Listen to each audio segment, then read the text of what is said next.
Go weeknights on 10 News at 11.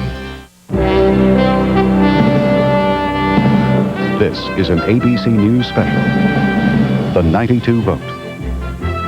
Tonight, live from the campus of Georgia Tech in Atlanta, Georgia, the vice presidential debate. Now reporting from ABC News World Headquarters, Peter Jennings. Good evening and welcome to the second political debate in 2 days. The vice presidential candidates, Dan Quayle, Al Gore, and James Stockdale, Ross Perot's running mate, are gathered and presumably ready there, as you can see, in the Fine Arts Theater at Georgia Tech. Tonight's debate format is intended to be a little more freewheeling than the first debate between Mr. Bush, Mr. Clinton, and Mr. Perot. Yes, sir. There's a single moderator tonight. He's Hal Bruno, who's the political director at ABC News. And the format, unlike that of the first presidential debate, is actually intended to encourage debate. The three men here tonight will do what they can to strengthen the top of their ticket, but they are in each case more than merely adjuncts to the presidential candidates. Vice President Quayle would surely love this to be an occasion on which he puts away so many of his critics, many of whom have been making fun of him since he was chosen 4 years ago. Senator Gore, who ran unsuccessfully for president in '88, has been considered an asset to the Democratic ticket. Tonight he's going to have to show that it's a label he deserves.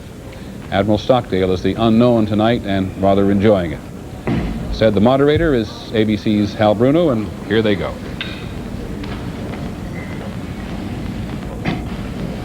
Good evening from Atlanta, and welcome to the Vice Presidential Debate sponsored by the Nonpartisan Commission on Presidential Debates.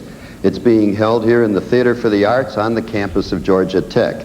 I'm Hal Bruno from ABC News, and I'm going to be moderating tonight's debate. The participants are Republican Vice President Dan Quayle,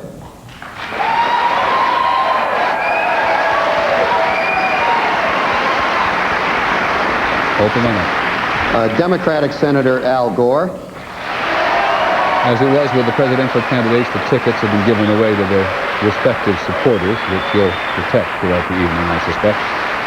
And retired Vice Admiral James Stockdale, who is the vice presidential nominee for independent candidate Ross Perot. Now, the ground rules for tonight's debate. Each candidate will have 2 minutes for an opening statement. I will then present the issues to be discussed. For each topic, the candidates will have 1 minute and 15 seconds to respond. Then this will be followed by a 5-minute discussion period in which they can ask questions of each other if they so choose. Now, the order of response has been determined by a drawing and will rotate with each topic. At the end of the debate, each candidate will have 2 minutes for a closing statement. Our radio and TV audience should know that the candidates were given an equal allocation of auditorium seats for their supporters. So I'd like to ask the audience here in the theater to please refrain from applause or any partisan demonstration once the debate is underway, because it takes time away from the candidates. So with that plea from your moderator, let's get started. And we'll turn first to Senator Gore for his opening statement. Good evening. It's great to be here in Atlanta for this debate, where America will be showcased to the world when the 1996 Olympics are put on right here. It's appropriate because, in a real sense, our discussion this evening will be about what kind of nation we want to be 4 years from now. It's also a pleasure to be with my two opponents this evening. Admiral Stockdale, may I say it's a special honor to share this stage with you. Those of us who served in Vietnam looked at you as a national hero even before you were awarded the Congressional Medal of Honor. And Mr. Vice President, Dan, if I may, it was 16 years ago that you and I went to the Congress on the very first day together. I'll make you a deal this evening. If you don't try to compare George Bush to Harry Truman, I won't compare you to Jack Kennedy. Do you remember the last time someone compared themselves to Jack Kennedy? Do you remember what they said? Harry Truman, it's worth remembering, assumed the presidency when Franklin Roosevelt died here in Georgia. Only one of many occasions when fate thrust a vice president into the Oval Office in a time of crisis. It's something to think about during the debate this evening. But our real discussion is going to be about change. Bill Clinton and I stand for change because we don't believe our nation can stand 4 more years of what we've had under George Bush and Dan Quayle. When the recession came, they were like a deer caught in the headlights, paralyzed into inaction, blinded to the suffering and pain of bankruptcies and people who are unemployed. We have an environmental crisis, a health insurance crisis, substandard education. It is time for a change. Bill Clinton and I want to get our country moving forward again, put our people back to work, and create a bright future for the United States of America. Thank you. Okay. The next statement will be from Vice President Quayle. Well, thank you, Senator Gore, for reminding me about my performance in the 1988 vice presidential debate. This is 1992. Bill Clinton is running against President George Bush. There are two things that I'm going to stress during this debate. One, Bill Clinton's economic plan and his agenda will make matters much, much worse. He will raise your taxes, he will increase spending, he will make government bigger, jobs will be lost. Second, Bill Clinton does not have the strength nor the character to be President of the United States. Let us look at the agendas. President Bush wants to hold the line on taxes. Bill Clinton wants to raise taxes. President Bush is for a balanced budget amendment. Bill Clinton is opposed to it. We want to reform the legal system because it's too costly. Bill Clinton wants the status quo. We want to reform the health care system. Bill Clinton wants to ration health care. Bill Clinton wants to empower government. We want to empower people. In St. Louis, Missouri, in June of this year, Bill Clinton said this: America is the mockery of the world. He is wrong. At some time during these next 4 years, there is going to be a crisis. There will be an international crisis. I can't tell you where it's going to be. I can't even tell you the circumstances, but it will happen. We need a president who has the experience, who has been tested, who has the integrity and qualifications to handle the crisis. The president has been tested. The president has the integrity and the character.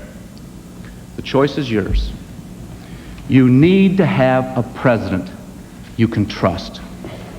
Can you really trust Bill Clinton? Admiral Stockdale, your opening statement, please, sir. Who am I? Why am I here?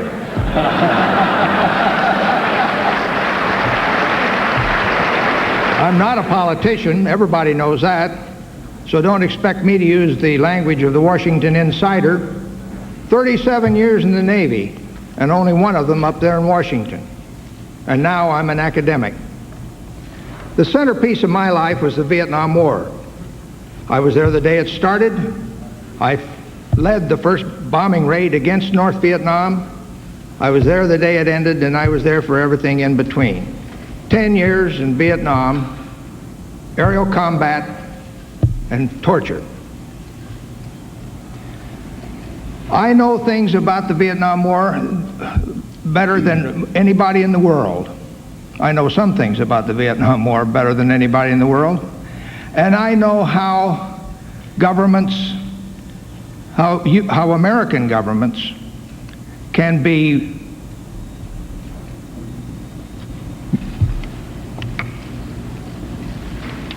courageous and how they can be callow. And that's important. That's one thing I'm an insider on. I was the leader of the underground of the American pilots who were shot down and imprisoned in North Vietnam. You should know that the American character displayed in those dungeons by those fine men was the thing of beauty. I look back on those years as the beginning of wisdom, learning everything a man can learn about the vulnerabilities and the strengths that are ours as Americans. Why am I here tonight? I am here because I have in my brain and in my heart what it takes to lead America through tough times. Thank you, Admiral. I thought, since you're running for Vice President, that we ought to start off by talking about the Vice Presidency itself. The Vice President presides over the Senate. He casts the deciding vote in case of a tie, but his role really depends on the assignments that are given to him by the President. However, if a president should die in office or is unable to serve for any other reason, the vice president automatically becomes president, and that has happened 5 times in this century. So the proposition I put on the table for you to discuss is this. What role would each of you like to play as vice president? What areas interest you? And what are your qualifications to serve as president if necessary? In the case of Vice President Quayle, who we're starting with, I suppose you tell us the role that you did play in the first term and what you'd like to do in the second term. Go ahead, sir. Well, then I won't give you that answer.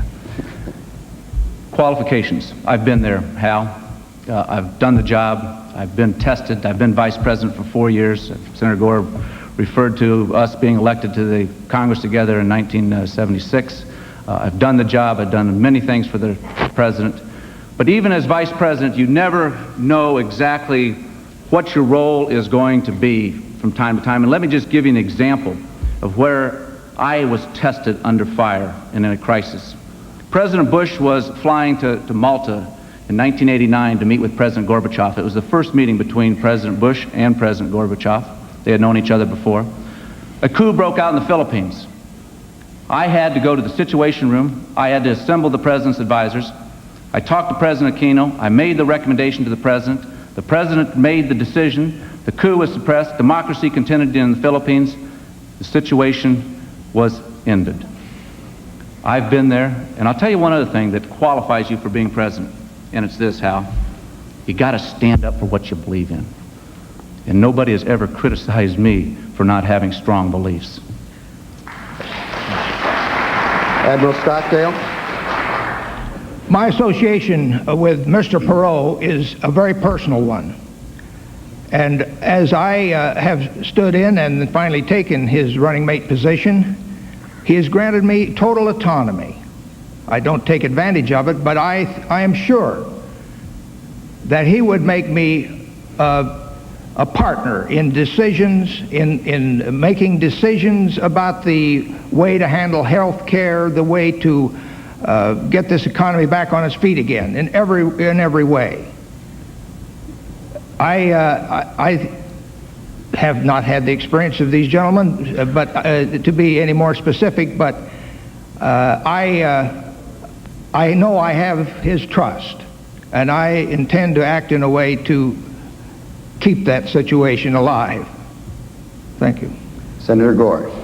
Bill Clinton understands the meaning of the words teamwork and partnership. If we're successful in our efforts to gain your trust and lead this nation, we will work together to put our country back on the right track again. The experience that George Bush and Dan Quayle have been talking about includes the worst economic performance since the Great Depression. Unemployment is up, personal income is down, bankruptcies are up, housing starts are down. How long can we continue with trickle-down economics when the record of failure is so abundantly clear? Discussions of the vice presidency tend sometimes to focus on the crisis during which a vice president is thrust into the Oval Office, and indeed 1/3 of the vice presidents who have served have been moved into the White House.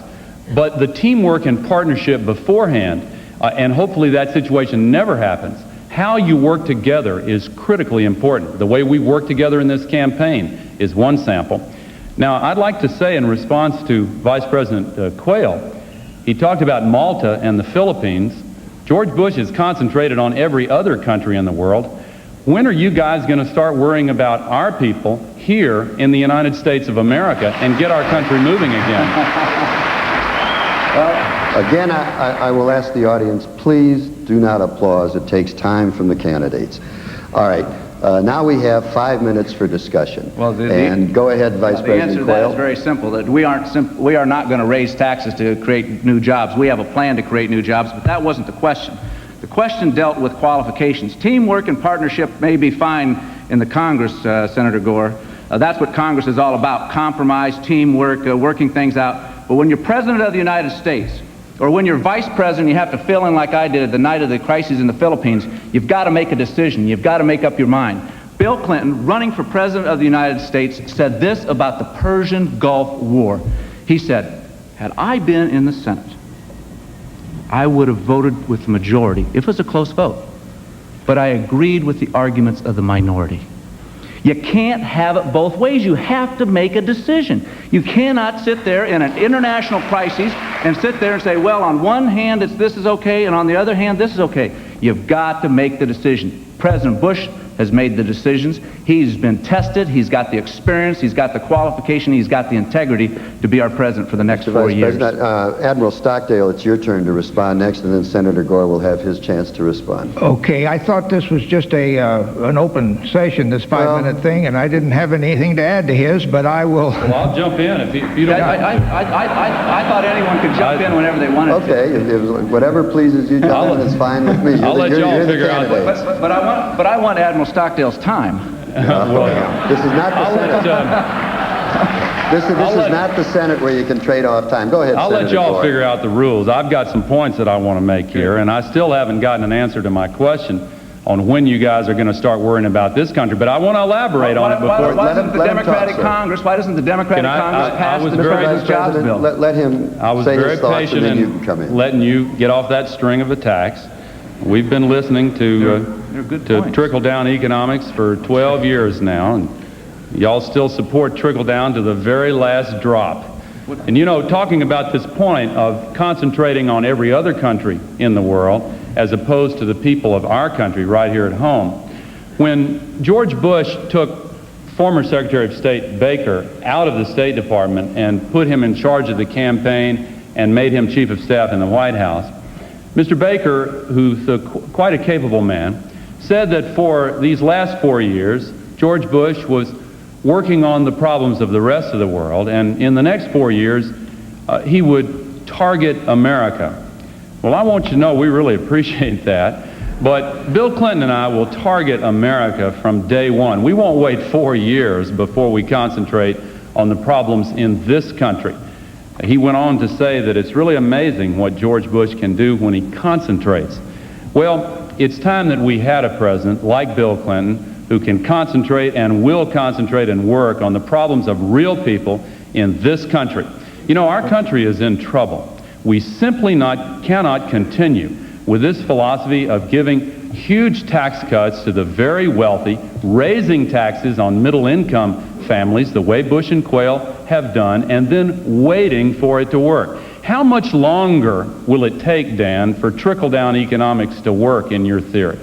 Well, we're going to have plenty of time to talk about trickle-down government, which you're for. Well, I'd like to hear the answer. But the question is, which you have failed to address, and that is, why is Bill Clinton qualified to be president of the United States? You've talked about Jim Baker. You've talked about trickle-down economics. You've talked about the worst economy in 50 years. You haven't told us one reason why Bill Clinton is qualified to be president of the United States. I'll be happy to. I want to go back and make a point.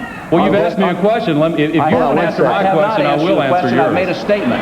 I have not asked a question. I've made a statement that you have not told us why Bill Clinton is qualified to be president of the United States. I pointed out what he said about the Persian Gulf War. But let me repeat it for you. Here's what he said, Senator. You know full well what he said. You want me to answer your question? I'm making a statement, then you can answer it. All right. Can we give Admiral Stockdale a chance to come in here, please? And again, audience. Here's what he said.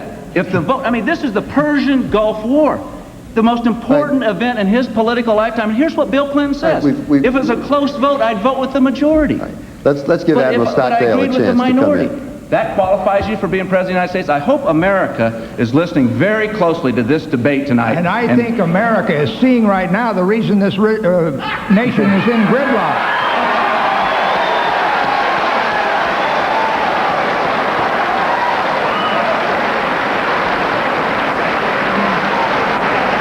The trickle-downs and the tax and spends, or whatever you want to call them, are at swords points. We can't get this economy going. Over here we've got Dan, whose president is going to take 8 years to balance the budget, and on my left the senator whose boss is going to get it halfway balanced in 4 years.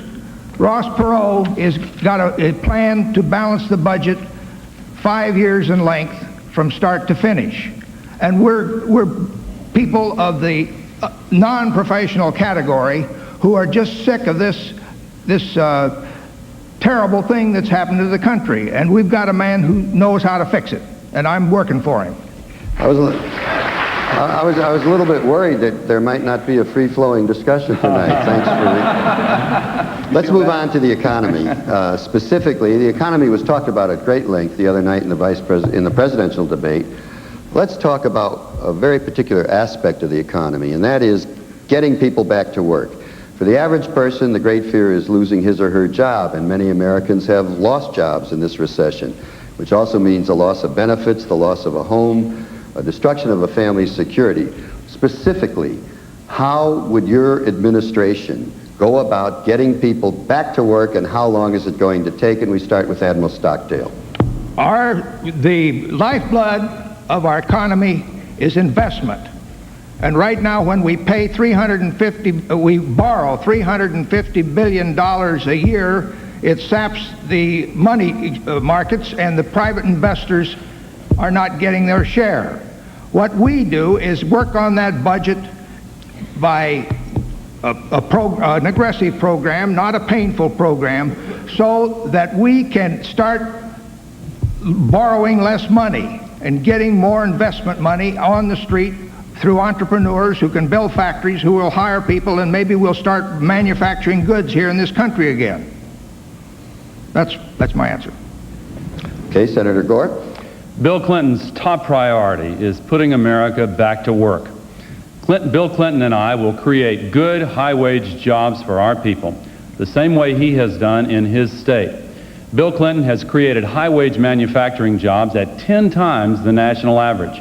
And in fact, according to the statistics coming from the Bush-Quayle Labor Department, for the last 2 years in a row, Bill Clinton's state has been #1 among all 50 in the creation of jobs in the private sector.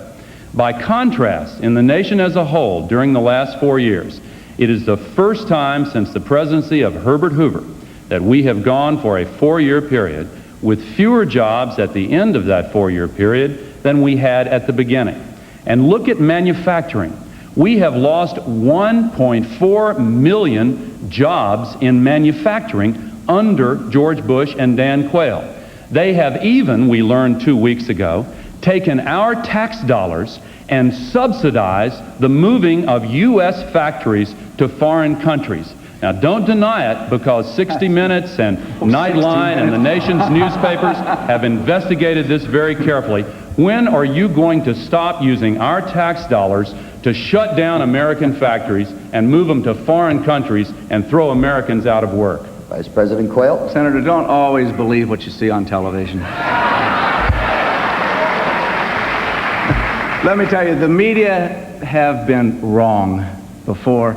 We have never subsidized any country or encouraged any company to move from the United States to Latin America. You know full well the Caribbean Basin Initiative. You've supported that. Nope. That is a program there. I voted against it. You have voted for it in your record? Nope. Okay, well, we're going to have a lot of interesting debate after this debate. Our people will be glad to furnish the press, if they're interested, in Senator Gore's voting record on the Caribbean Basin Initiative. But let's talk. You know, you keep talking about trickle-down economics and all this stuff about the worst economy since Hoover.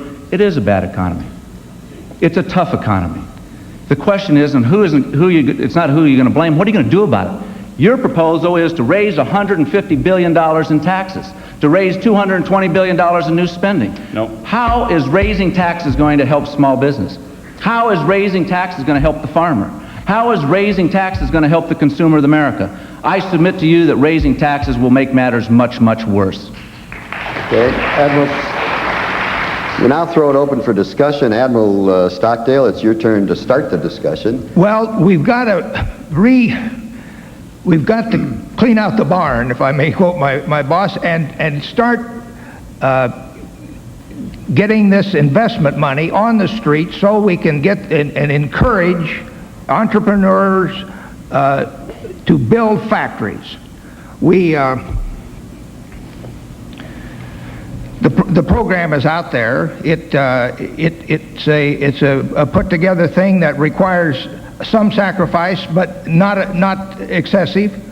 And we are willing to move forward on a 5-year clip to put us back where we can start over and get this nation straightened out.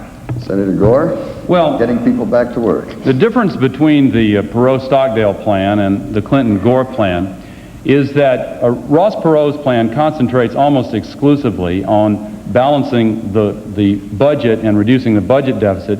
And the danger is that if that is the only goal, it could throw our nation back into an even worse recession.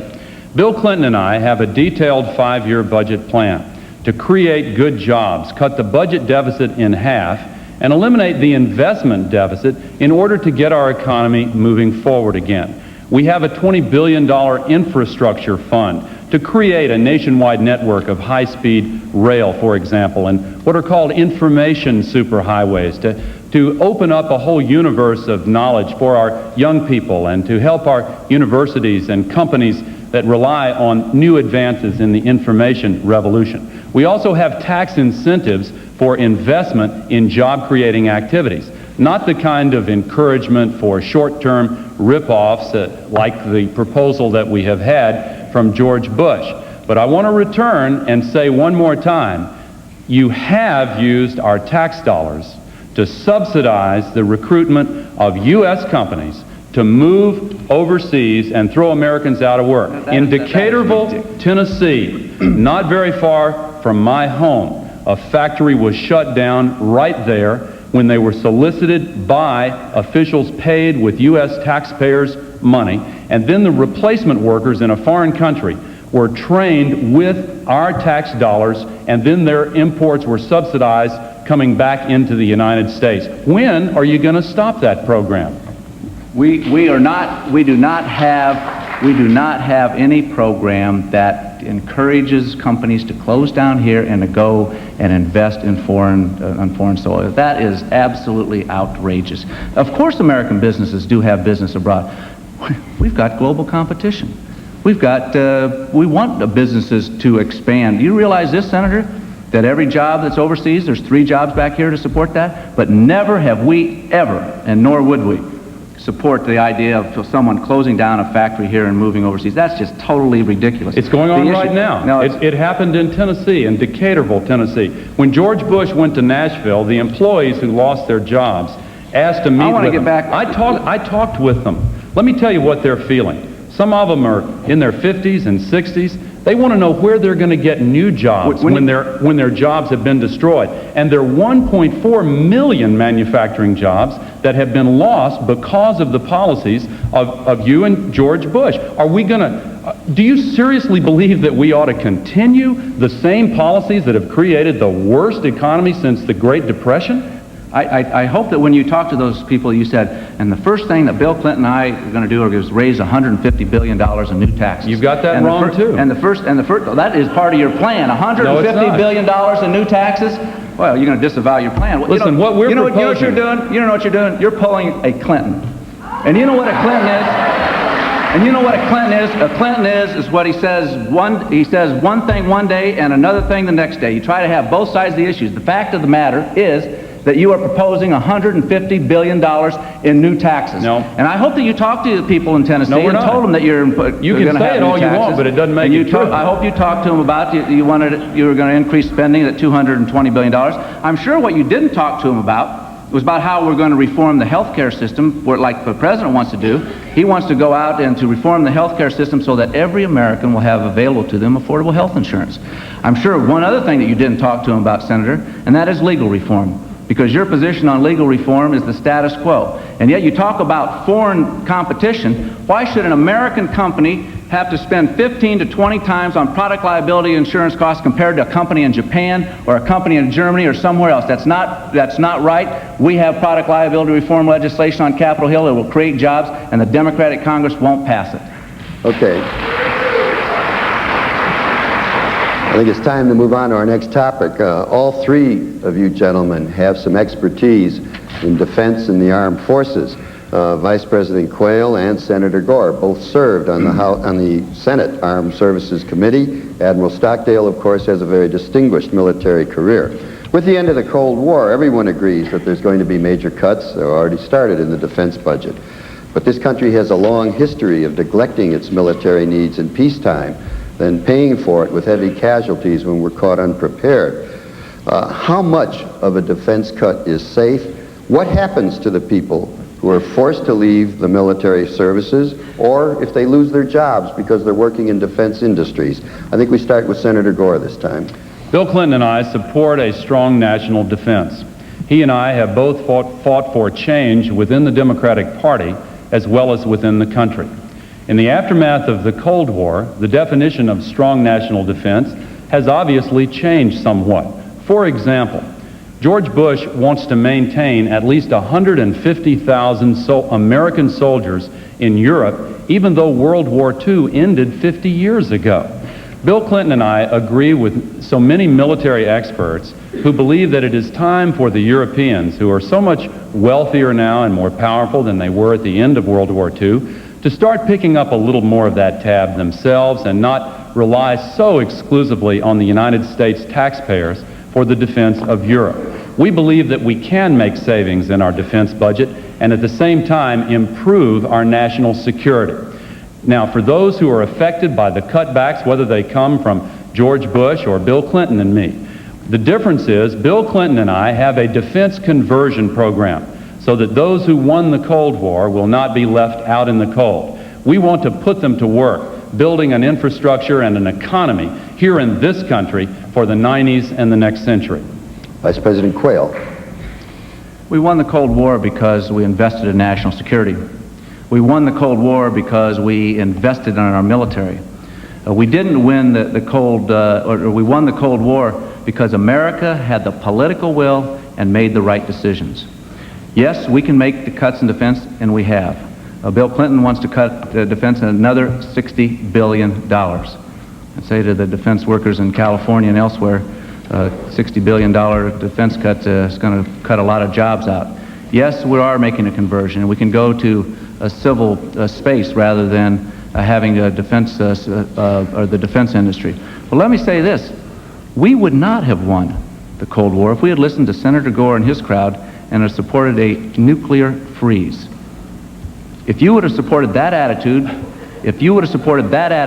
we would not have won the Cold War. We won the Cold War because we invested and we went forward. Okay. Admiral Stockdale, yes, please. thank you. The numbers in terms of the dollar cuts as they stand on our plans now show us almost the same as the Vice President's. But we note that Governor Clinton's plan is almost twice as much a cut as either one of us. I've been through the end of World War II and the surprise beginning of Korea to see how it cost us more money because we overcut the defense budget in the first place. I don't say that. So I think that should be eyed with great suspicion. People that are really kicking the props out from under our grand military establishment prematurely. Now there's other differences between the Perot approach and what we see up here on either side of me, and that has to do with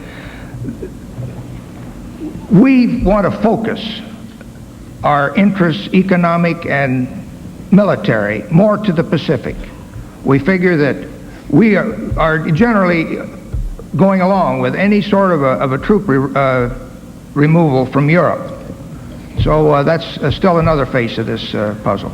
Okay, Senator Gore, would you like to start the discussion period on this topic? I'd like to respond first to you, Admiral Stockdale. Under the details of our 5-year budget plan, we do propose more in defense cuts than George Bush and Dan Quayle, but only 5% more. Admiral Crow, who I think was one of your classmates in Annapolis, has endorsed the military portions of our plan, even though he was the chairman of the Joint Chiefs under George Bush, and John White has endorsed the economic aspects of our plan, even though I believe he was the architect of Ross Perot's economic plan. Now, when I heard George Bush say at the convention in Houston that when he heard the phrase, "we won the Cold War," it made him wonder who the "we" was.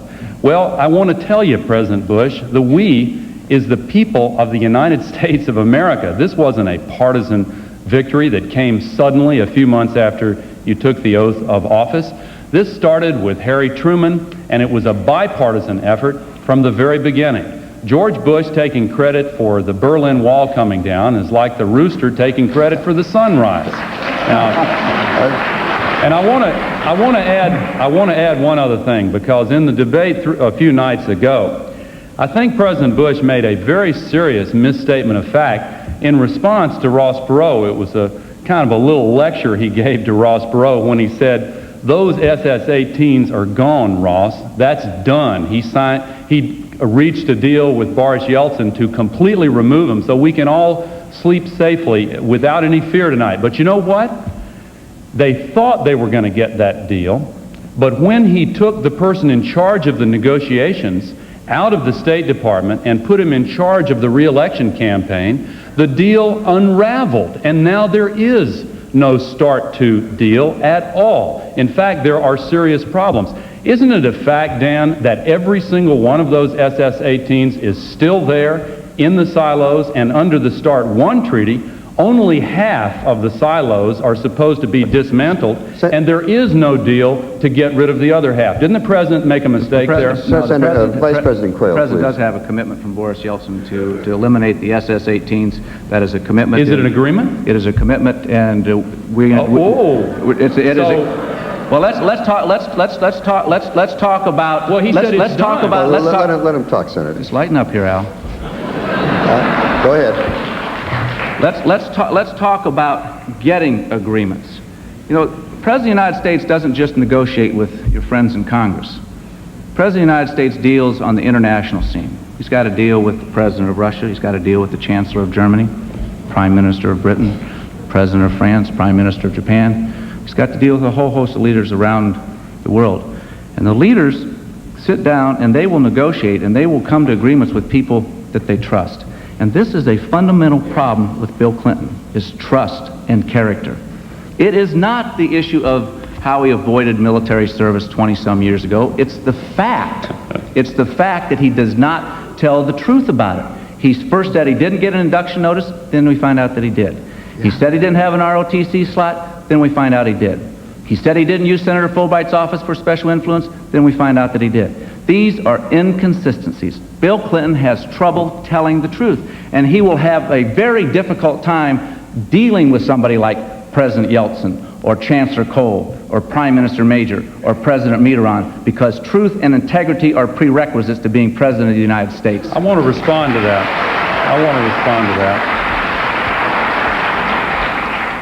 George Bush, in case you've forgotten, Dan, said, "Read my lips, no new tactics."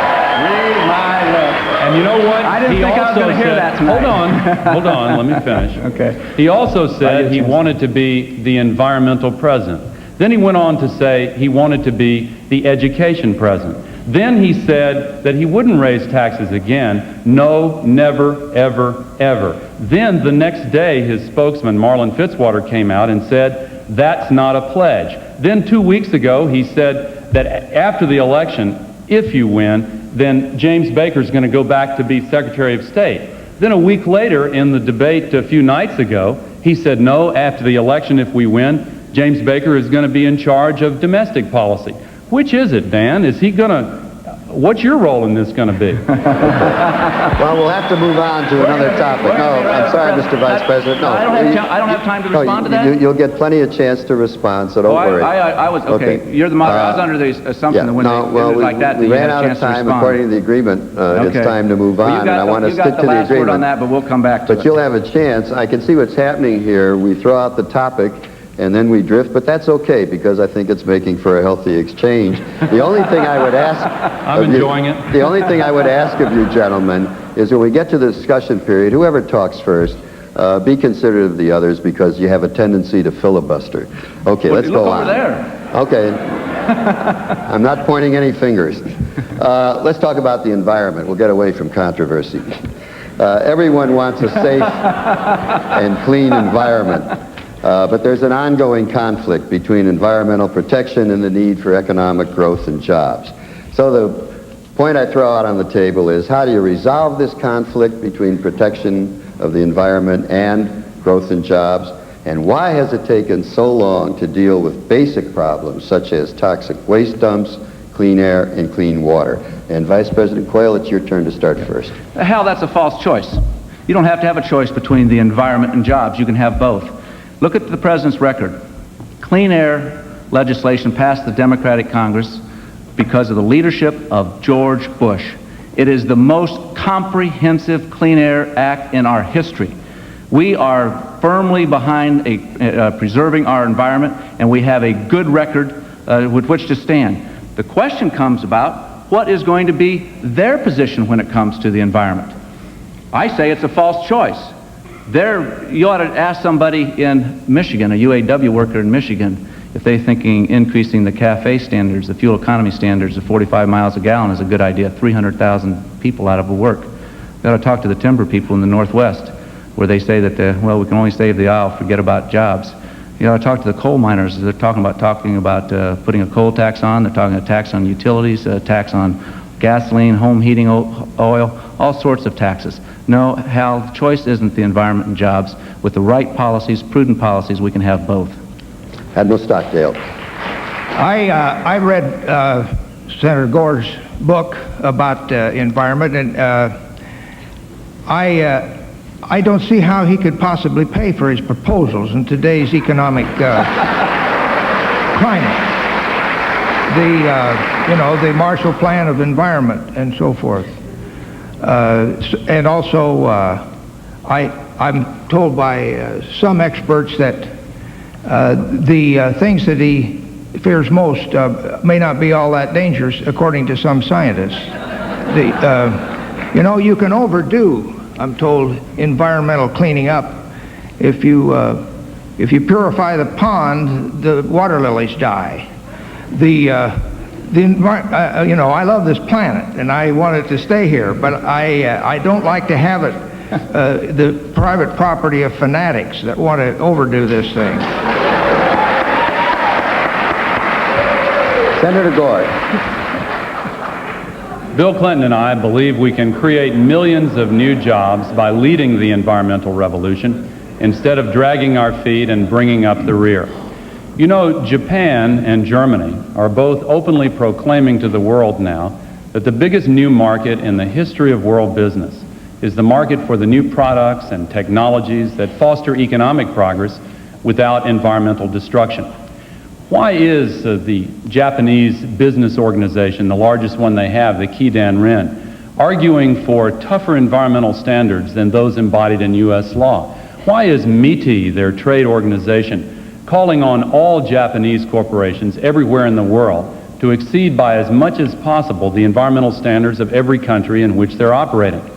Well, maybe they're just dumb about business competition, but maybe they know something that George Bush and Dan Quayle don't know, that the future will call for greater efficiency and greater environmental efficiency.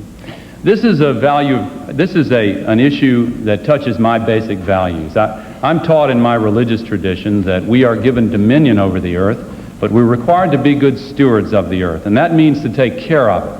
We're not doing that now under the Bush-Quayle policies. They have gutted the Clean Air Act. They have broken his pledge to be the environmental president. Bill Clinton and I will change that. Okay, discussion period now. Again, leave time for each other, please. Vice President Quayle, go ahead. Oh, I'm tempted to yield to Admiral Stockdale on this. But the fact of the matter is that one of the proposals that Senator Gore has suggested is to have the taxpayers of America spend $100 billion a year on environmental projects in foreign countries. Just not foreign true. aid. Well, Just Senator, not true. it's in your book on It's page not. 304. No, it's not. It is No, it's there. not. It is No, in it's your not. book. You know, Hal, I wanted to bring the Gore book tonight because I figured he was going to pull a Bill Clinton on me, and he has, because he's going to disavow what's in his book. It's in your book. No. It comes out to $100 billion of foreign aid for environmental projects. Let's give him a chance to answer. How are we going to pay for it?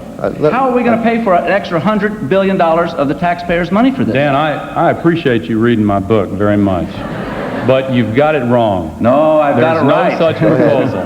There is no such... Okay, well, we'll find Let him out talk, afterwards. Mr. Vice President. Let the Senator talk. Go ahead. There is no such proposal. What I have called upon is a cooperative effort by the United States and Europe and Asia to work together in opening up new markets throughout the world for the new technologies that are necessary in order to reconcile the imperatives of economic progress with the imperatives of environmental protection. Take Mexico City for an example. They are shutting down factories right now, not because of their economy, but because they're choking to death on the air pollution. They're banning automobiles some days of the week. Now, what they want is not new laser-guided missile systems. What they want are new engines and new factories and new products that don't pollute the air and the water, but nevertheless allow them to have a decent standard of living for their people. Last year, 35% of our exports went to developing countries. Countries where the population is expanding worldwide by as much as 1 billion people every 10 years. We cannot stick our heads in the sand and pretend that we don't face a global environmental crisis. Nor should we assume that it's going to cost jobs. Quite the contrary.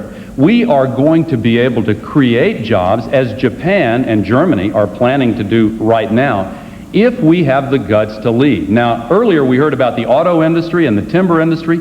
There have been 250,000 jobs lost in the automobile industry during the Reagan-Bush-Quayle years. There have been tens of thousands of jobs lost in the timber industry. What they like to do is to point the finger of blame with one hand and hand out pink slips with the other hand. They've done a poor job both with the economy and the environment. It's time for a change. Admiral Stockdale, did you have something you wanted to say here?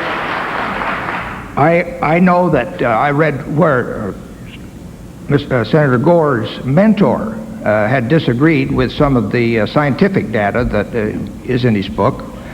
How do you respond to those criticisms of that sort? Do you Deny it. do you take this into account? Let me respond. Thank you, Admiral, for saying that. You're talking about Roger Revelle. His family wrote a lengthy letter saying how terribly he had been misquoted and had his remarks taken completely out of context just before he died. He believed up until the day he died. No, it's true. He died last year. Please. And just before he died, he co-authored an article which had statements taken completely out of context. In fact, the vast majority of the world's scientists, and they have worked on this extensively, believe that we must have an effort to face up to the problems we face with the environment. And if we just stick our heads in the sand and pretend that it's not real, we're not doing ourselves a favor. Even worse than that, we're telling our children and all future generations that we weren't willing to face up to this obligation. I believe that we have a mandate to try to solve this problem, particularly when we can do it while we create jobs in the process. Go ahead, Mr. Vice President. There's still time. Yep. Not much. I know it. We got to have a little equal time here now, Hal. In the book, you also suggest taxes on gasoline, taxes on utilities, taxes on carbon, taxes on timber.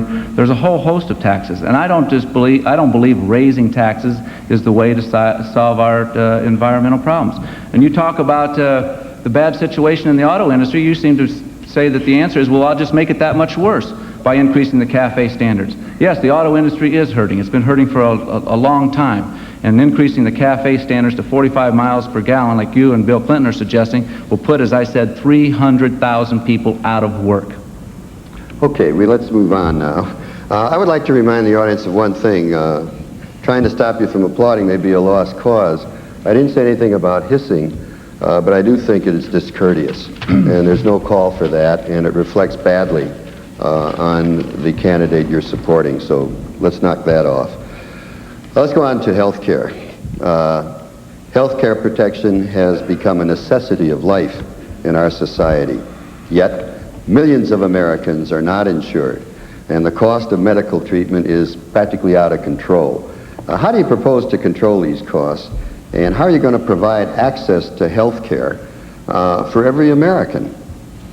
Let's see, whose turn is it to go now? I think it's Admiral Stockdale's turn to go first. Go ahead. Well, we have excellent technical health care, but we don't administer it very well. And the escalating costs top any other budget danger in on the horizon, I think. And what Mr. Perot has suggested is that we try to look at the incentives that are in our current way of doing business are what are killing us. There's no incentive for a hypochondriac not to go to Medicare every day. There is no incentive for a doctor to curtail the expensive tests because he's under threat of malpractice lawyers. And so we just have a web of wrong way incentives that has to be changed by some people who are in the medical profession and some other crafty people who know how to write contracts to change incentives or get the incentives situation under control. Senator Gore. Bill Clinton and I believe that if a criminal has the right to a lawyer, every American family ought to have the right to see a doctor of their own choosing when they need to see a doctor. There are almost 40 million Americans who work full-time today and yet have no health insurance whatsoever. We are proposing to change that, not with a government-run plan, not with new taxes, but with a new approach called managed competition. We are going to provide a standard health insurance package provided by private insurance companies and eliminate the duplication and red tape and overlap, and we're going to have cost controls to eliminate the unnecessary procedures that are costing so much money today. There was a bipartisan commission, evenly divided between Republicans and Democrats, who looked at our plan and the Bush-Quayle proposal. They said ours will save tens of billions of dollars and cover every American. The Bush proposal, by contrast, will cost us tens of billions and still leave Americans uninsured. But what I want to know is, why has George Bush waited for 3.5 years during this health insurance crisis before finally coming out with a proposal just before the election, and he still hasn't introduced it in Congress? Why the long wait, Dan?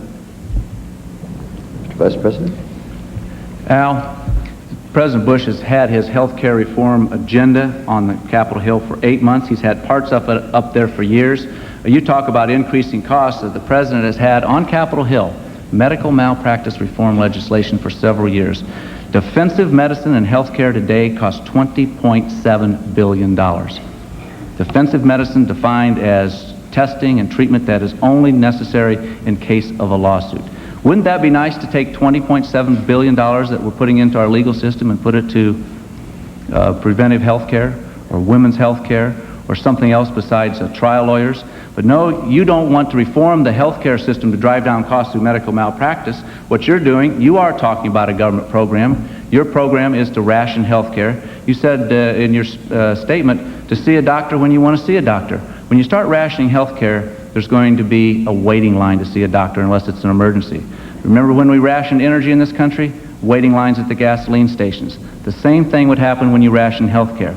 The President's proposal deals with tax credits, deductions, and purchasing health care in the private sector and making health care affordable and available to every single American.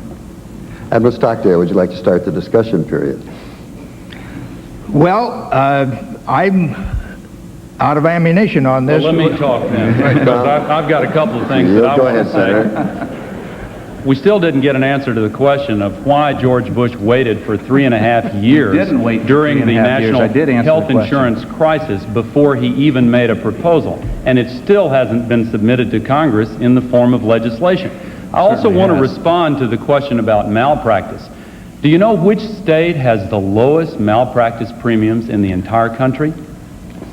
Bill Clinton's Arkansas does. partly because he has passed reform measures limiting the time during which malpractice suits can be filed. In fact, tort claims generally have fallen 10% under Bill Clinton there. But you know, that's not the reason for this health insurance crisis. The reason is we've had absolutely no leadership. Let me tell you about a friend of mine named Mitch Philpott from Marietta, Georgia, not far from here, who Tipper and I met with his family in Johns Hopkins Hospital. Their son Brett was in the bed next to our son, and they couldn't pay their medical bills. They used to live in Atlanta, but they lost their house. And while they were there, both Mitch and his wife lost their jobs because they could not get unpaid leave. We passed legislation to give family leave under circumstances like that, exempting small business. How can you talk about family values, Dan, and twice veto the Family Medical Leave Act? Vice President? Pass our Family Leave Act, and because it goes to small businesses where the major problem is, your proposal excluded small business. That's the problem. Now let me talk about health care. Did you require it? Did you require it? My turn. Did you require family leave? Lighten up, Al. My turn. It's a free discussion. Take a breath, Al. Inhale. It's a free discussion. Did you require family leave in that legislation, yes or no? We offered incentives to small businesses, yes or no? Were small business exempted under your proposal? Yes. Yes, and that's where the biggest problem is. Did you require it of anyone?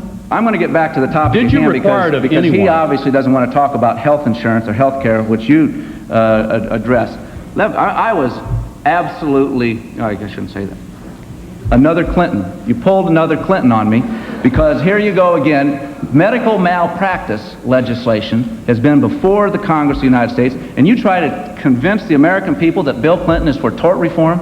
The biggest campaign contributors to your campaign are the trial lawyers of America. We have a letter, and we're going to release it again to the media if the media is interested, where the head of the trial lawyers of Arkansas said that Bill Clinton was basically in their back pocket, that Bill Clinton has always opposed tort reform of any kind. It's in the letter. We have it. We'll make it available because Bill Clinton is not for tort reform.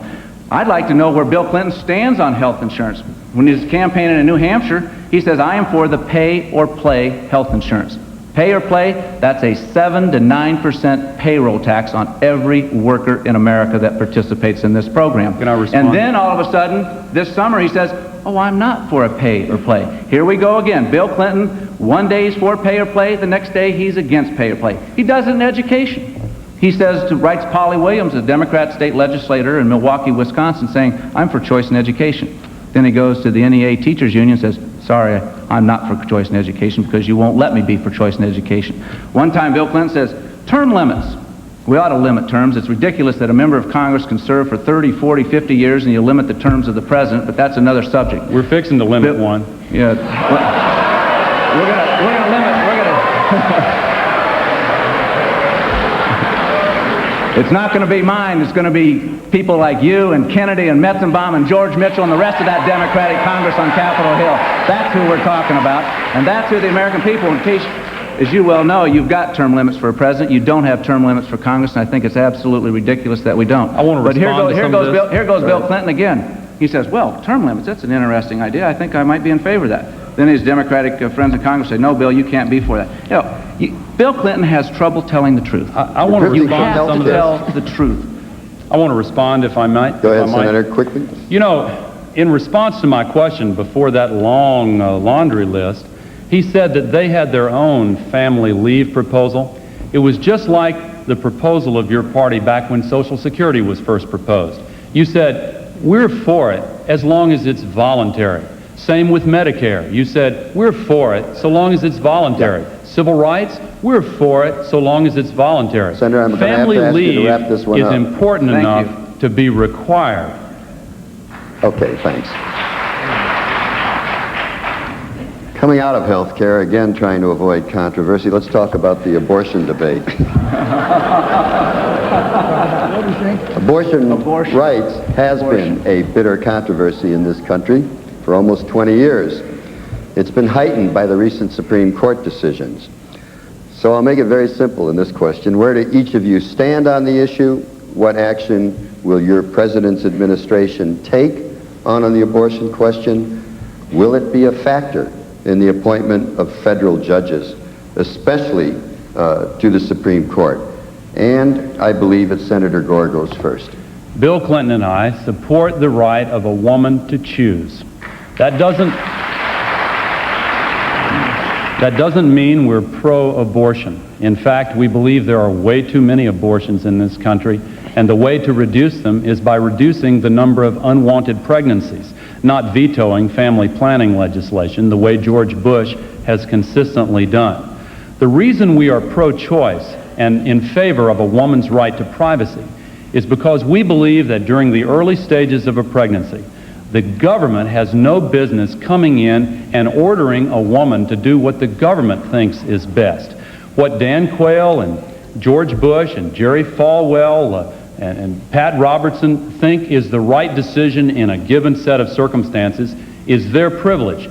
But don't have the government order a woman to do what they think is the right thing to do. We ought to be able to build more common ground among those who describe themselves as pro-choice and pro-life in efforts to reduce the number of unwanted pregnancies. But Dan, you can clear this up very simply by repeating after me, I support the right of a woman to choose. Can you say that? Vice President Quayle, your turn. Yeah. This issue is an issue that divides Americans deeply.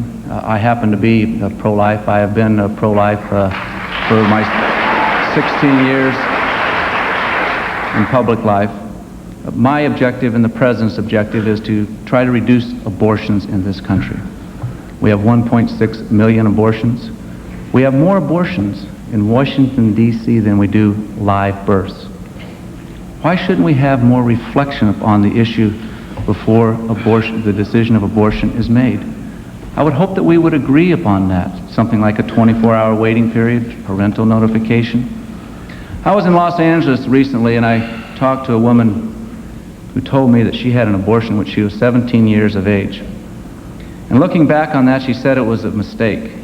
And she said, I wished at that time that I was going through this difficult time, that I had counseling to talk about the post-abortion trauma and talk about adoption rather than abortion. Because if I had had that discussion, I would have had the child. Let's not forget that every abortion stops a beating heart. I think we have far too many abortions in this country of ours. Admiral Stockdale. I believe that a woman owns her body and what she does with it is her own business, period.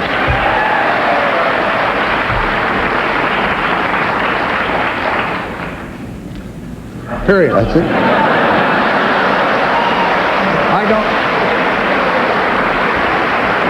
I too abhor abortions, but I don't think they should be made illegal, and I don't think it's a political issue. I think it's a privacy issue. Admiral, you caught me by surprise. Let's go ahead with the discussion of this issue. Senator Gore? Well, you notice in his response that Dan did not say, I support the right of a woman to choose. That is because he and George Bush have turned over their party to Pat Buchanan and Phyllis Schlafly, who have ordered them to endorse a platform which makes all abortions illegal under any circumstances, regardless of what has led to that decision by a woman. Even in cases of rape and incest, their platform requires that a woman be penalized, that she not be allowed to make a choice if she believes, in consultation with her family, her doctor, and others, whoever she chooses, that she wants to have an abortion after rape or incest. They make it completely illegal under any of those circumstances. Now they want to waffle around on it. Let me finish just briefly. Now you want to waffle around on it and give the impression that maybe you don't really mean what you say. But again, you can clear it up by simply repeating, I support the right of a woman to choose. Say it. Let him say it himself. Let him say his own words. Go ahead, Mr. Vice President. Talk about waffling around. This issue is a very important issue. It has been debated throughout your public life and throughout my public life. And one thing that I don't think that is wise to do, and that is to change your position. At one time, and most of the time in the House of Representatives, you had a pro-life position. Simply not in true. 1987, you wrote a letter, and we'll pass this out to the media too. True. You wrote a letter saying that you oppose taxpayer funding of abortion. Bill Clinton has the same type of a record. In some circumstances. No, we're going to qualify it now. And I still do. And Bill Clinton, when he was governor of Arkansas, also worked with the right to life people and supported right to life positions, and now he has changed. Talk about waffling around. This is the typical type of Clinton response, even on the issue like abortion. He's on both sides of the issue. Take the NAFTA agreement. Oh, wait a minute. How long did he have to just wait? I know you want to change the subject, Dan, but let's stay on this one for a while. How long did he have to wait, or how quickly did he change his position on education? He changes his position all the time. Let's stay with this issue Bill for a while. Clinton has trouble telling the truth. Now, 3 words he fears most. Does anybody have any In the view English about the language. appointment of Tell judges on the this? truth. Yeah, I want to talk about this because the question was not about free trade or education.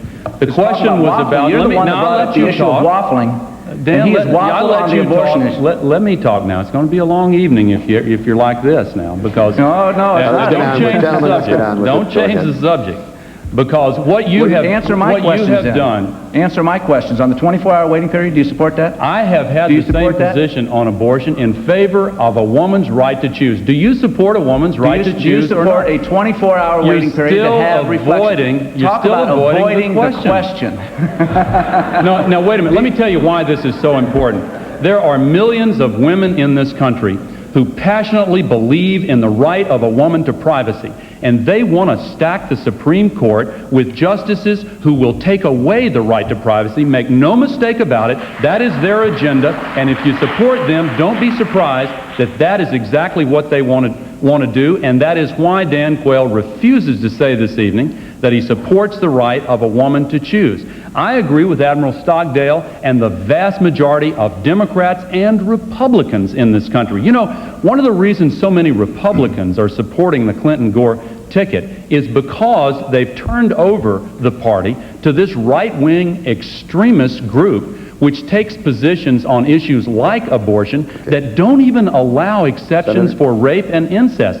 Again, can't you just say you support the right of a woman to choose? Can we give Admiral Stockdale a chance to jump in here if he wants to, or if he dares to? I would like to get in. I feel like I'm an observer at a ping pong game where they're talking about,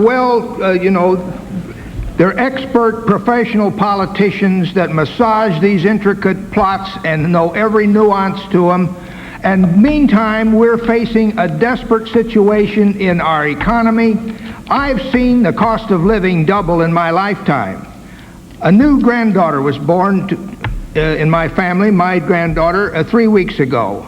And according to the statistics that we have, that is the Perot group, the chances of her seeing a doubling of the standard of living are nil. In fact, her children will be dead before this standard of living is doubled. So what the heck? Let's get on with talking about something substantive. All right, Mr. Vice President, you'll have a chance to. You'll have a chance in the closing statement.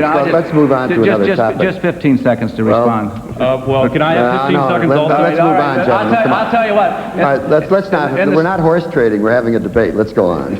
Let's talk about the cities, because that's where a majority of Americans live, in urban areas, and they're facing a financial and social crisis. They've lost sources of tax revenue. The aid that once came from the federal and state governments has been drastically cut. There's an epidemic of drugs, crime, and violence. Their streets, their schools are like war zones. It's becoming increasingly difficult to pay for public education, for transportation, for police and fire protection, the basic services that local government must provide. Now, everybody talks about enterprise zones. That may be part of the solution, but what else are your administrations really going to be willing to do to help the cities? Vice President Quayle, it's your turn to go first. Well, hell, enterprise zones are important, and it's an idea that the President has been pushing. There's been very strong reluctance with the Democratic Congress. We'll continue to push it. We also want to have home ownership. I was at a housing a housing project in San Francisco several months ago and met with people that were trying to reclaim their neighborhood. They wanted home ownership. They didn't want handouts. And I was with the Democrat mayor of San Francisco who was there supporting our idea. But when you look at the cities and you see the problems we have, crime, drugs, lack of jobs, I also want to point out one of the fundamental problems that we have in our American cities and throughout America today, and that is the breakdown of the American family. I know some people laugh about it when I talk about the breakdown of the family, but it's true. 60% of the kids that are born in our major cities today are born out of wedlock. We have too many divorces. We have too many fathers that aren't assuming their responsibility. The breakdown of the family is a contributing factor to the problems that we have in urban America. Admiral Stockdale. I think enterprise zones are good, but I think the problem is deeper than that. I think we are, when I ran a civilization for several years, a civilization of 300 to 400 wonderful men. We had our own laws, we had practically our own constitution, and I was the sovereign for a good bit of that. And I tried to analyze human predicaments in that microcosm of life in the world. And I found out that when I really got down to putting out do's and don'ts, and lots of these included, take torture for this and that and this and that, and never take any amnesty for reasons they all understood and went along with. But we had an acronym, BACK US, and each one of those BACK was something for which you had to make them hurt you before you did it. Bowing in public, getting on the radio and so forth. But at the end, it was US, BACK US. You got the double meaning there. But the US could be called the United States, but it was unity over self. Loners make out. Somehow we're going to have to get some love in this country between races and between rich and poor. You've got to have leaders, and they're out there who can do this with their bare hands, with working with people on the scene. Senator Gore, please. George Bush's urban policy has been a tale of two cities. The best of times for the very wealthy, the worst of times for everyone else. We have seen a decline in urban America under the Bush-Quayle administration. Bill Clinton and I want to change that by creating good jobs, investing in infrastructure, new programs in job training and apprenticeship, welfare reform, to say to a mother with young children that if she gets a good job, her children are not going to lose their Medicaid benefits. Incentives for investment in the inner city area, and yes, enterprise zones. Vice President Quayle said they're important, but George Bush eliminated them from his urban plan, and then when they were included in a plan that the Congress passed, George Bush vetoed the enterprise zone law, the law that included them, for one reason: because that same bill raised taxes on those making more than $200,000 a year. Let's face up to it, Dan. Your top priority, really, isn't it, to make sure that the very wealthy don't have to pay any more taxes? We want to cut taxes on middle-income families and raise them on those making more than $200,000 a year. And if we can take our approach, the cities will be much better off. Okay, let's start the discussion period right here. Go ahead. What plan is that that's just going to raise taxes on those making over $200,000 a year? You may call that your plan, but everyone knows that you simply can't get $150 billion in new taxes by raising the marginal tax rate to a top rate of 36% and only tax those making $200,000 a year. It's absolutely ridiculous. The top 2%, which you refer to, that gets you down to $64,000. Then you have about a $40 billion shortfall. That gets you down to $36,000 a year. Everybody making more than $36,000 a year will have their taxes increased if Bill Clinton is President of the United States. And I don't know how you're going to go to urban America and say that raising taxes is good for you. I don't know how you're going to go to urban America and say, well, the best thing that we want to, or the best thing that we can offer is simply to raise taxes again. This is nothing more than a tax and spend a platform. We've seen it before. It doesn't work. Let me tell you about a story. Can I respond to some of that? I've got a very good example. Can I respond to some of that? When we talk about families here. Because I was meeting with some former gang members in Phoenix, in Los Angeles, and Albuquerque, New Mexico. And when I talked to those former gang members, here's what they told me, why they joined the gang. They said, well, joining a gang is like joining a family. I said, joining a family? Yes, because the gang offered support, it offered leadership, it offered comfort. It was a way to get ahead. Where have we come if joining a gang is like being a member of the family? And Senator that's Gore, why I think families have to be strengthened, and you don't strengthen the American family by raising taxes. Go ahead. I do want to respond Go to ahead, that. Senator. Admiral. George Bush and Dan Quayle want to protect the very wealthy. That is the group that has gotten all of the tax cuts under the Bush-Quayle administration. Nobody here who is middle income has gotten a tax cut, because middle income families have had tax increases under Bush and Quayle in order to finance the cuts for the very wealthy. That's what trickle-down economics is all about, and they want to continue it. We're proposing to also require foreign corporations to pay the same taxes that American corporations do when they do business here in the United States of America. George Bush has not been willing to enforce the laws and collect those taxes. We want to close that loophole and raise more money in that way. And when you talk about, excuse me? Stick to the cities. All right. Well, he talked about ways to raise money to help the cities. What we're proposing is to invest in the infrastructure in cities and have targeted tax incentives for investment right in inner city areas. The enterprise zones represent a part of our proposal also, and strengthening the family through welfare reform. And you know, the Bush administration has vetoed family leave. They have cut childhood immunization and college aid. If you don't support parents and you don't support children, how can you say you support families? How about supporting parents and the right to choose where their kids go to school, Al?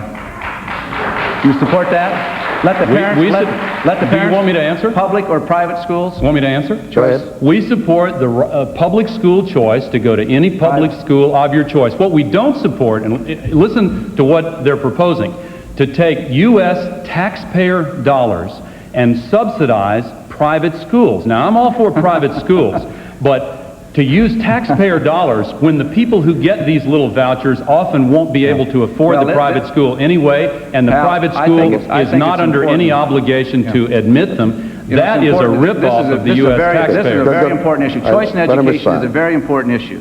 And he said that he was not for choosing to, giving the parents the right to choose to send their kids to public schools. But it's okay for the wealthy to choose to send their kids to private schools, but it's not okay for the middle class and the working poor to choose where they want to send their kids to school. I think that it's time that all parents in America have a right to choose where they send their kids to school to get an education. Admiral Stockdale, would you like to have the last word in this period? I come down on the side of freedom of school choice. And there's a lot of misunderstandings that I've heard here tonight that I may have the answer to. Starting in, for the last almost a decade, we've worried about our schools officially through Washington, and the president had a meeting of all the governors, and then they tried the conventional fixes for schools, that is to increase the certification of requirements for the teachers, to lengthen the school day, to lengthen the school year. Nothing, this is a very brief overview of the thing, but nothing happened, and it's time to change the school structure. In schools, bureaucracy is bad and autonomy is good. The only good schools we have are those run by talented principals and devoted teachers. And they're running their own show. How many times have I thrived? You know, the best thing I had when I ran that civilization, it succeeded, and it's a landmark. The best thing I had going for me was I had no contact with Washington for all those years.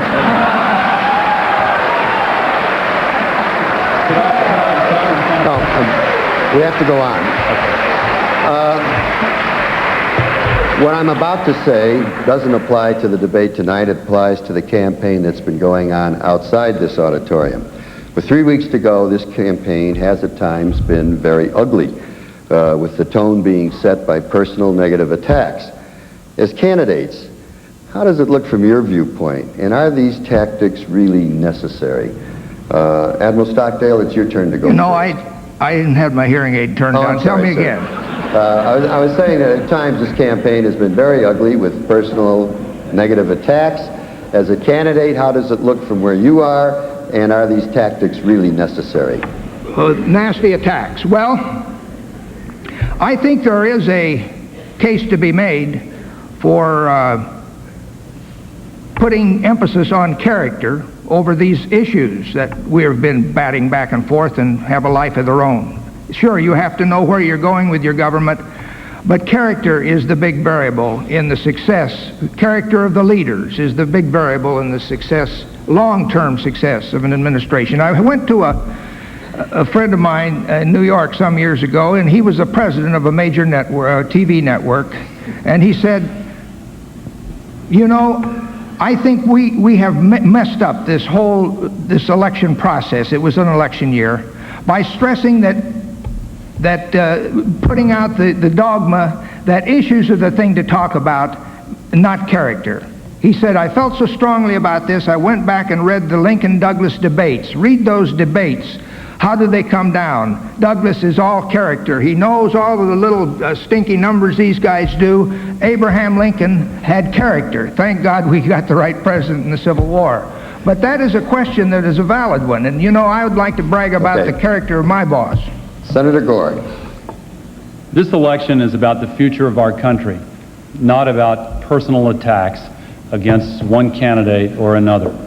Our nation is in trouble, and it is appalling to me that with 10 million Americans out of work, with the rest working harder for less money than they did 4 years ago, with the loss of 1.4 million manufacturing jobs in our nation, with a health care crisis, a crisis of crime and drugs and AIDS, substandard education, that George Bush would constantly try to level personal attacks at his opponent. Now this, of course, just reached a new low last week when he resorted to a classic McCarthyite technique of trying to smear Bill Clinton over a trip that he took as a student along with lots of other Rhodes Scholars who were invited to go to Russia. It's a classic McCarthyite smear technique. I think the President of the United States ought to apologize. I think that he insulted the intelligence of the American people, and I'm awful proud that the American people rejected that tactic so overwhelmingly that he decided he had made a mistake. Do you think it was a mistake too, Dan? Okay. Vice President Quayle. Let me answer the question. Hal, you said, and I wrote it down here, personal negative attacks. Has anyone been reading my press clippings for the last 4 years?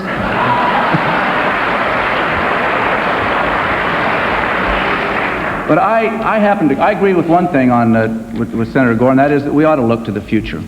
And the future is who's going to be the next president of the United States.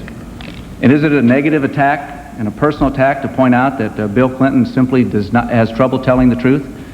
He said that he didn't organize, or he didn't even demonstrate. He told the people in Arkansas in 1978. Then we found out he organized demonstrations. You know, I don't care whether he demonstrated or didn't demonstrate. The question is, tell the truth. Just tell us the truth. Today, Bill Clinton, or yesterday in Philadelphia on a radio show, just yesterday on a radio show, he attacks Ross Perot, saying the media is giving Ross Perot a free ride. The press asked him, when the Klieg lights are on, said, what do you mean by Ross Perot getting a free ride? And he says, I didn't say that at all. I mean, you can't have it both ways. No, I don't think that is a personal attack. What I find troubling with Bill Clinton is he can't tell the truth. You cannot lead this great country of ours by misleading the people. All right, gentlemen, the control room advises me that in order to have time for your closing statements, which we certainly want, there simply is not going to be time for a discussion period on this particular topic. So let's go to the closing statements. You have 2 minutes each, and we'll start with Admiral Stockdale. I think the best justification for getting Ross Perot in the race again and to stay is that we're seeing this kind of chit-chat back and forth about issues that don't concentrate on where our grandchildren are going, with the living standards of our children and grandchildren. He is, as I've read in more than one article, a revolutionary. He's got plans out there that are going to double the speed at which this budget problem is being cared for. It was asked how, if we would squeeze down so fast that we would strangle the economy in the process. That is an art to follow all those variables and know when to let up and to nurse this economy back together with pulls and pushes. And that there's no better man in the world to do that than that old artist Ross Perot. And so I think that my closing statement is that I think I'm in a room with people that aren't living the life of reality. The world the United States is in deep trouble.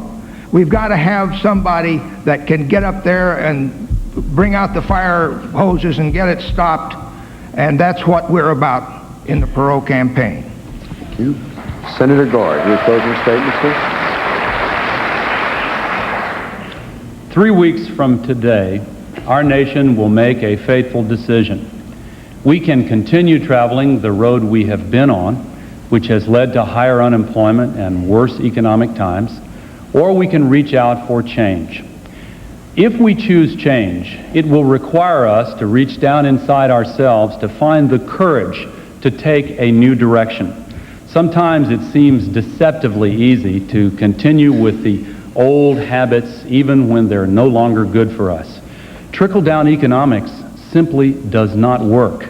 We have had an increase in all of the things that should be decreasing. Everything that should have been increasing has been going down. We have got to change direction. Bill Clinton offers a new approach. He has been named by the other 49 governors, Republicans and Democrats alike, as the best and most effective governor in the entire United States of America. He's moved 17,000 people off the welfare rolls and onto payrolls.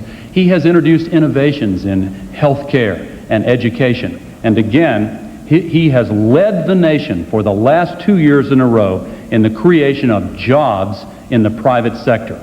Isn't it time for a new approach, a new generation of ideas and leadership to put our nation's people first and to get our economy moving again? We simply cannot stand to continue with this failed approach that is no good for us.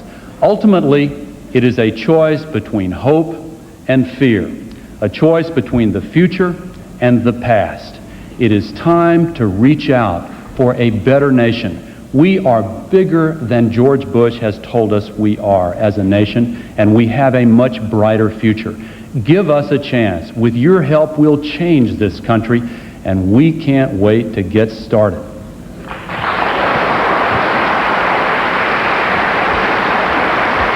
Vice President Quayle.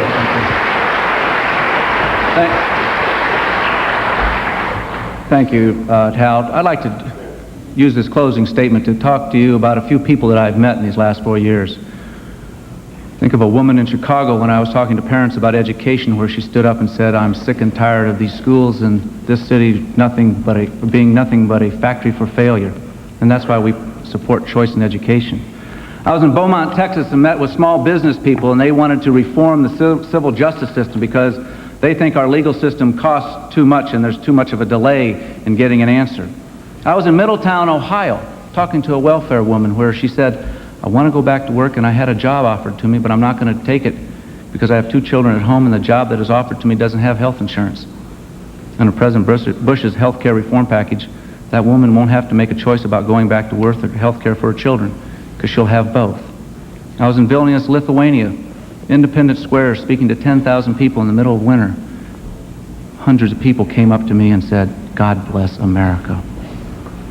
Yes, in the next 4 years, as I said, somewhere, sometime, there's going to be a crisis. And you need to have a president that is qualified, has the experience, and has been tested. Not one time during this evening, during 90 minutes, did Al Gore tell us why Bill Clinton is qualified to be president. He never answered my charges that Bill Clinton has trouble telling the truth. The choice is yours. The American people should demand that their president tell the truth. Do you really believe Bill Clinton will tell the truth? And do you trust Bill Clinton to be your president?